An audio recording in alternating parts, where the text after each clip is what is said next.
तो विधि के निश्चित कार्यक्रम के विषय में तुम्हें ज्ञान नहीं है। हाँ परमपिता, वो तो नहीं है। तो फिर शांत हो जाओ। इस समय केवल यही संकेत दे सकता हूं तुम्हें कि कामदहन के पश्चात शक्ति स्वरूपनी पार्वती ने शिव को पति रूप में पाने के लिए कठोर तप करना प्रारंभ कर दिया है। ये तो हमारे पक्ष में शुभ लक्षण है। और तारकासुर के विषय में अशुभ। मैंने सदा इस सत्य को दोहराया है कि तप कभी व्यर्थ नहीं जाता। उसके शुभ परिणाम विलंब से ही सही, किंतु प्रकट अवश्य होते हैं। फिर भी क्या? अब भी मन में कोई शंका है? इस प्रसंग पर अनेक बार चर्चा हुई है, किंतु परिणाम कुछ भी नहीं निकला।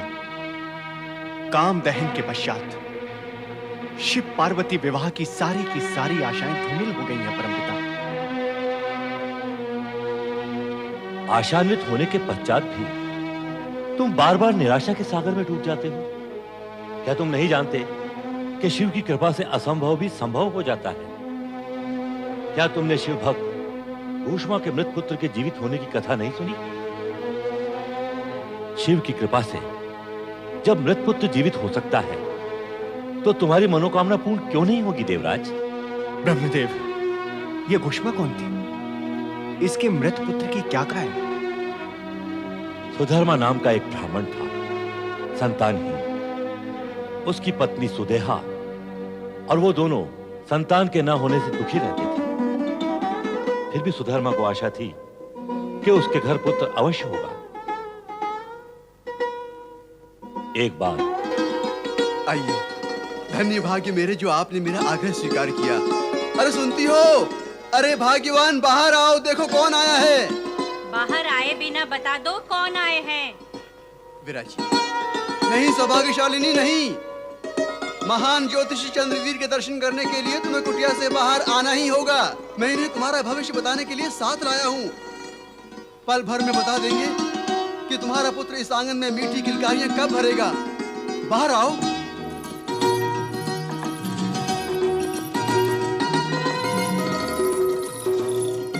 प्रणाम महाराज। सौभाग्यवती भाव।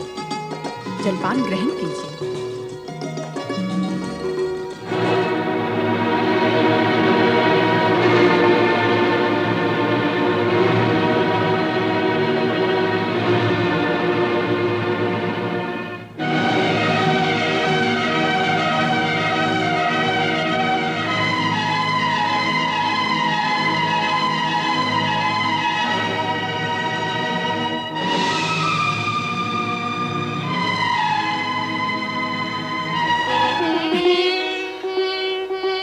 सौभाग्यवती तो मैं हूँ महाराज। मेरी हथेली की रेखाओं को देखकर ये बताइए कि मैं पुत्रवती कब बनूंगी?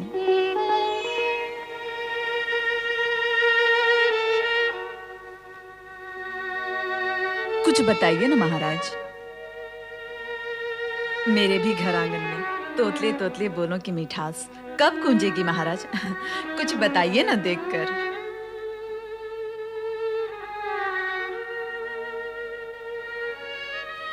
देखो सुधर्मा, जिस प्रकार हम गुड़ और मिष्ठान पचाते हैं, उसी प्रकार हमें करेला और नीम को पचाने का अभ्यास करना चाहिए। मूल बात क्या है महाराज? देखो मित्र, हम ज्योतिषियों के कुछ नीति और नियम होते हैं। हम कटु सत्य नहीं कहते, मधुर असत्य भले ही कह दें, किंतु तुम्हारी पवित्र भावना को देखकर यह कटु सत्य हमें कहना ही पड़ेगा। क्या कोई अशुभ बात है महाराज? अशुभ नहीं तो शुभ भी नहीं है। हमारा यथासंभव प्रयास होता है हम जिसका भविष्य बताएं उसके मन को पीड़ा ना पहुंचे, किंतु अंधकार में रखना भी तो पाप है। इसलिए तुम्हें बता रहा हूं।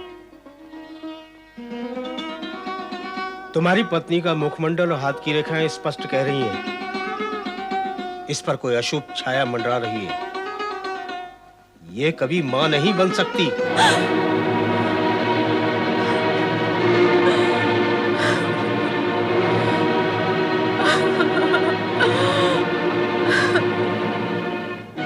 इतना ही नहीं, इसके हाथ से एक ऐसा कार्य होगा जो अमंगलकारी होगा, जिसका इसको प्रायश्चित करना होगा। इससे अधिक कटु सत्य और क्या कहूं। मुझे दुख है मैंने तुम्हें ऐसी बात बताई जो तुम्हारे अनुकूल नहीं।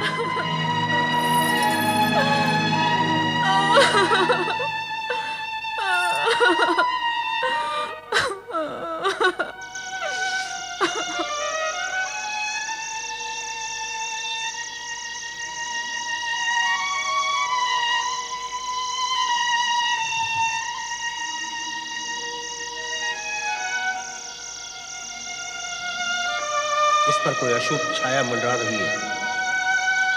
ये कभी मां नहीं बन सकती।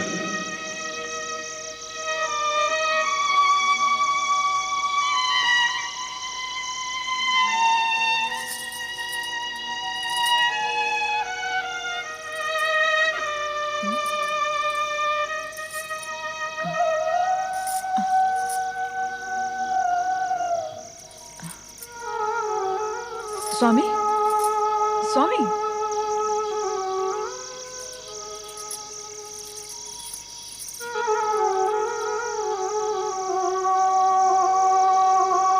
सुनो जी। हाँ, मैंने कुछ विचार किया है। वो तो मैं भी कर रहा हूँ। तुमने भी किया है? मैंने तो निर्णय ले भी लिया है। कैसा निर्णय?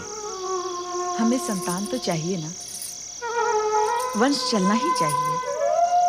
मैं चाहती हूँ तुम दूसरा विवाह कर लो। क्या?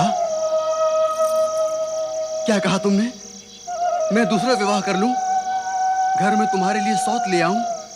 नहीं, कभी नहीं, असंभव। ये बात तो मैं स्वप्न में भी नहीं सोच सकता। तो क्या हम निसंतान मरेंगे? नहीं नहीं, हमारा वंश यही समाप्त हो जाएगा। तनिक सोचो, हमारे मुख में अग्नि कौन देगा? सुदेहा, ऐसी बातें करके मुझे विचलित मत करो। मैं तुम्हें विचलित नहीं कर रही हूँ, वही कह रही हूँ जो सत्य है। तुम ही बताओ, हमारे बाद हमारा नाम लेने वाला कौन रहेगा? कोई नहीं रहेगा। किंतु मैं दूसरा विवाह कैसे कर लूं? वैसे ही जैसे पहले किया था। अच्छा बताओ, इस जगत में ऐसा कौन नर नारी है जो संतान की चाह न रखता हो? संतान की चाह तो मुझे भी है, पर संकोच कैसा और विलंब क्यों? मेरी छोटी बहन का पुत्र भी मेरा ही पुत्र होगा ना? तुम घुष्मा की बात कर रही हो? हाँ, तुम मेरी छोटी बहन से विवाह कर लो। वैसे भी उसे मैं सौत तो समझूंगी नहीं। छोटी बहन को सौत कौन समझता है?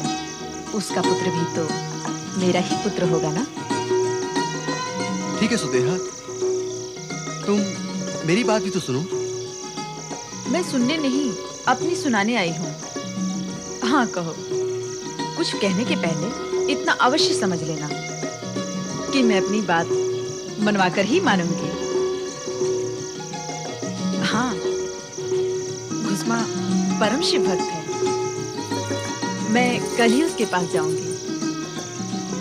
नारी त्याग, धैर्य, ममता और शालीनता की प्रतिमूर्ति होती है और ये ही उसके आभूषण है। अपने इन्हीं गुणों के कारण युग युग से वो अपने ममतापूर्ण और स्नेहपूर्ण शीतल स्पर्श से जगत को सुख देती आई है। नारी की ये मंगलमयी भावनाएं भगवान शिव के आशीर्वाद से ही प्रेरित होती है। यदि ये भी कहा जाए कि समस्त ब्रह्मांड की कार्य प्रणाली जगतपति शिव के इंगित मात्र से ही गतिमान और संचालित होती है तो अतिशयोक्ति नहीं होगी। नमः शिवाय। ओम नमः शिवाय। ओम नमः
ओम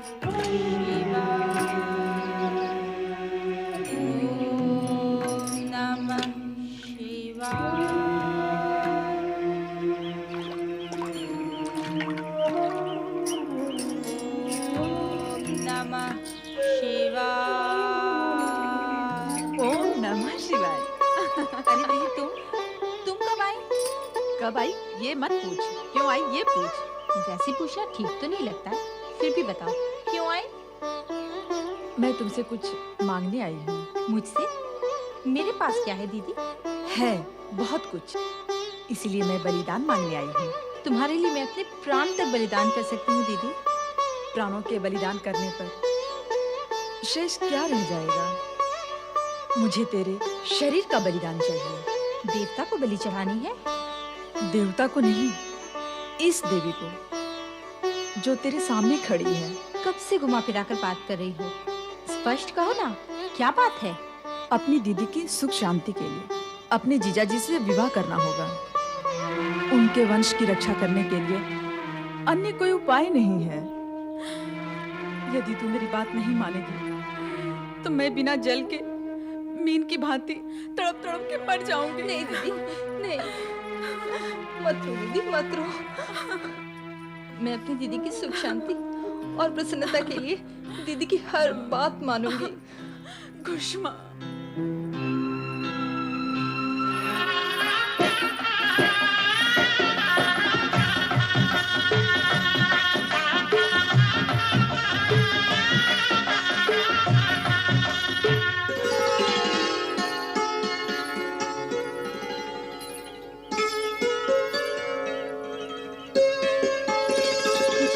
दीदी कि मैं तुम्हारी आशा और विश्वास पर खरी उतर सकूं। मेरे सारे आशीर्वाद तुम्हारे लिए हैं घुष्मा। भगवान शिव की कृपा से तुम सदा सुखी रहो।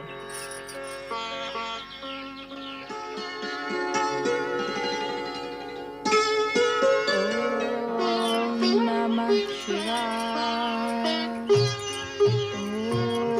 ओम नमः शिवाय। ओम नमः शिवाय।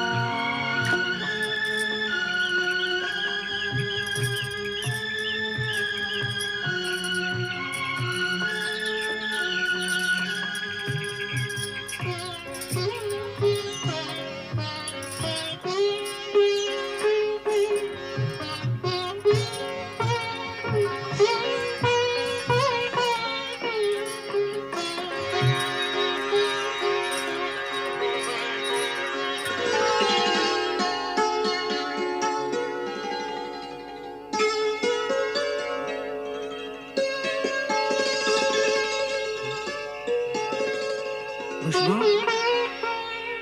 घुष्मा, घुष्मा, घुष्मा, न जाने कहाँ चली गई। घुष्मा, ओम नमः शिवाय। ओम नमः शिवाय। ओम नमः शिवाय। ओम नमः शिवाय। ओम नमः शिवाय। ओम नमः शिवाय। हे भोलेनाथ, यदि मैंने सच्चे मन से और समर्पित भाव से तुम्हारी पूजा अर्चना की हो तो मेरी दीदी और मेरे पति की कामना पूर्ण करो भगवान। मैं तुम्हारी शरण में आई हूँ और शरणागत की प्रार्थना तो तुम अवश्य सुनते हो। मुझे अपने लिए कुछ नहीं चाहिए, बस मेरे पति और मेरी दीदी सदा प्रसन्न रहे और उनकी इच्छा पूर्ण हो, इतना अवश्य करें प्रभु। घुष्मा, तुम्हें पत्नी रूप में पाकर मैं धन्य हो गया। अरे स्वामी, आप? हाँ घुष्मा, पहले मैं भयभीत था कि सुदेहा किस प्रकार निभा पाएगी तुमसे, किंतु तुम तो साक्षात देवी हो। तुम्हारी बात सुनकर मुझे विश्वास हो गया है कि मेरे परिवार का भविष्य उज्जवल है। अपने चरणों की दासी को इतना मान न दो स्वामी। तुम इस योग्य हो घुष्मा।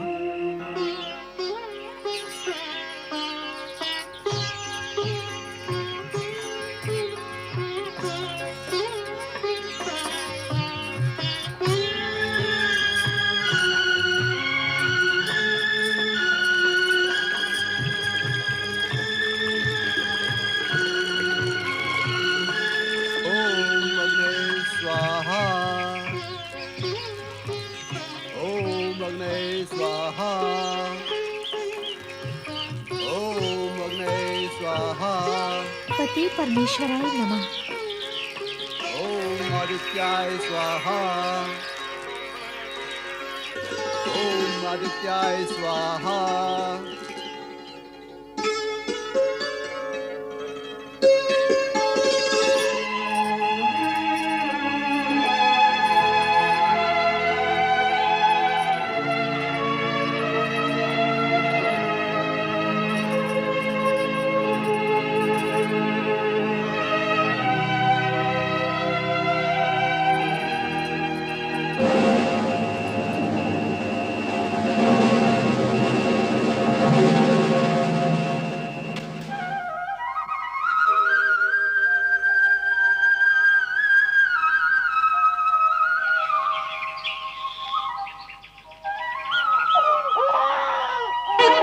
हे प्रभु, मुझे पुत्र रत्न की प्राप्ति हुई होगी या पुत्री रत्न की।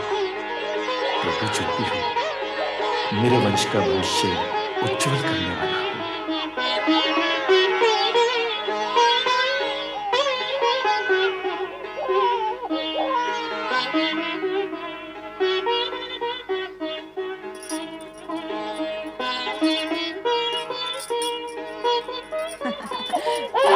आजा मेरे बच्चे, रोते नहीं।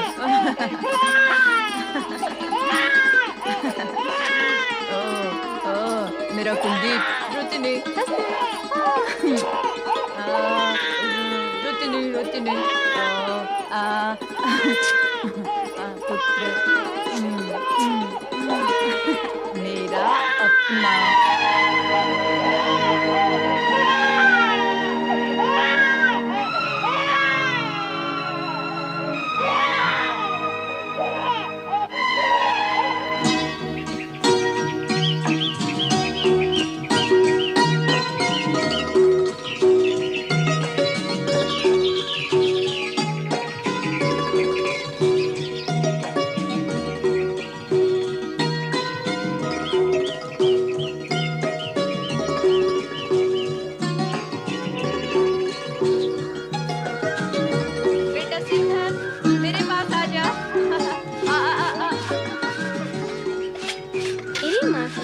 सबसे अच्छी माँ है।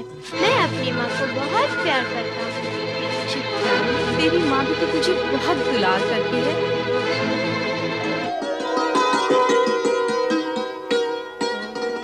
ओम नमः शिवाय।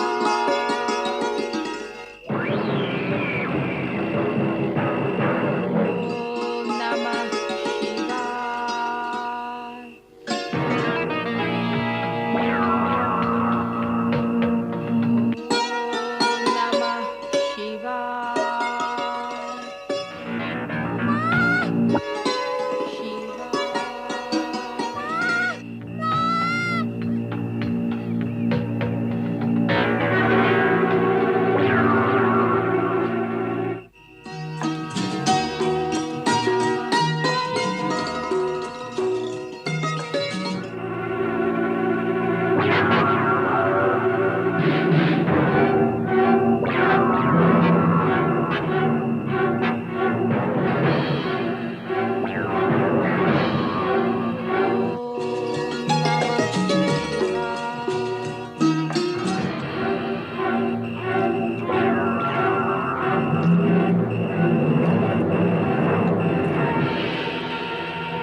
मुझसे पूछते हो कहाँ जा सकता है? खुद ढूंढो उसे। न जाने कहाँ चला गया। मेरे बच्चे को ढूंढो। मैं देखता हूँ। शिवधन! शिवधन! शिवधन! ओम नमः शिवाय। ओम नमः शिवाय। शिवधन! ओम नमः। शिवधन! क्या हुआ? शिवधन! कहाँ है शिवधन?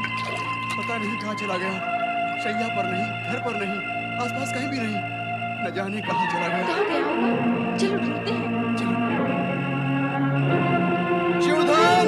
सुधर्मा और उसकी पत्नी घुष्मा ने अपने प्रिय और इकलौते पुत्र शिवधन को ढूंढने का अथक प्रयत्न किया, किंतु प्रयत्न पूर्णता तक पहुंचता भी कैसे और शिवधन मिलता भी कहां से? वह तो सुदेहा की ईर्ष्या, संकीर्णता और कुंठा की भेंट चढ़ चुका था। सौतेली मां सुदेहा अबोध शिवधन की जल समाधि बना चुकी थी। सुधर्मा और घुष्मा उसे ढूंढते ढूंढते हताश हो गए थे। कहाँ हो शिवधन? शिवधन! शिवधन! कहाँ चला गया रे तू पुत्र? मेरा पुत्र शिवधन!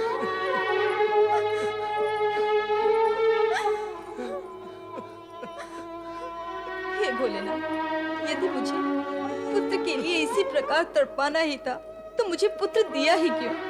यदि दिया तो उसके सुख से अब वंचित क्यों कर रहे हो? उसके वियोग की अग्नि पीड़ा में मुझे क्यों जला रहे हो? आप तो करुणा के सागर हैं, कृपा निधान है, भक्तों के रक्षक हैं। मेरी पुकार सुने भगवान, मेरा पुत्र शिवधन मुझे लौटा दे। मेरा पुत्र शिवधन मुझे लौटा दे भगवान, मेरा पुत्र मुझे लौटा दे। ओम नमः शिवाय। ओम नमः शिवाय। ओम नमः शिवाय। ओम नमः शिवाय। ओम नमः शिवाय। ओम नमः शिवाय। ओम नमः शिवाय।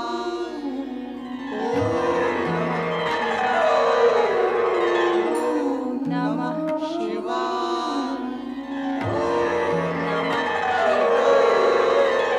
ओम नमः शिवाय।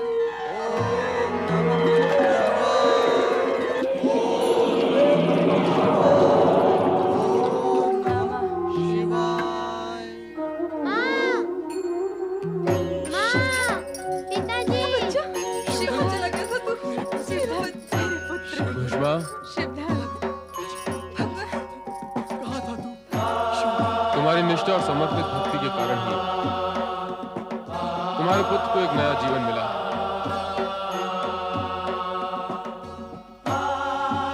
तुम्हारी बड़ी बहन सुदेहा ने ही सौत की ईर्ष्या के कारण तुम्हारे पुत्र शिवधन की हत्या करके जल में फेंक दिया था। ये दुष्टा इस अपराध के कारण दंड की पात्र है। मैं इसे दंड अवश्य दूंगा। ऐसा न करना भगवान, मेरी दीदी को क्षमा करना। मुझे भागन को क्षमा करे प्रभु, मेरी मति मारी गई थी। तुमने पति और वंश के लिए त्याग किया है, इस आधार पर मैं तुम्हें क्षमा करूंगा।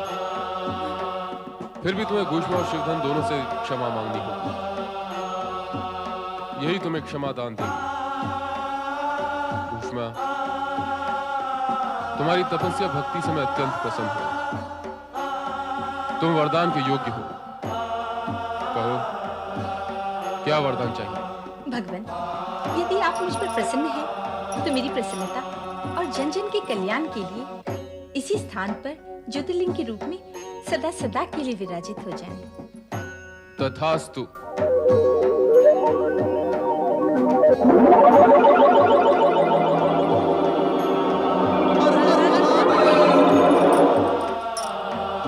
मैं यहाँ घुष्मेश्वर ज्योतिर्लिंग के नाम से जाना जाऊंगा, और जो भी भक्त भक्ति भावना से घुश्मेश्वर ज्योतिर्लिंग की आराधना करेगा, उसके असाध्य रोगों का अंत होगा। मृत्यु तक पहुंचा व्यक्ति भी पुनः जीवन प्राप्त करेगा। कल्याण भव। ओम नमः शिवाय।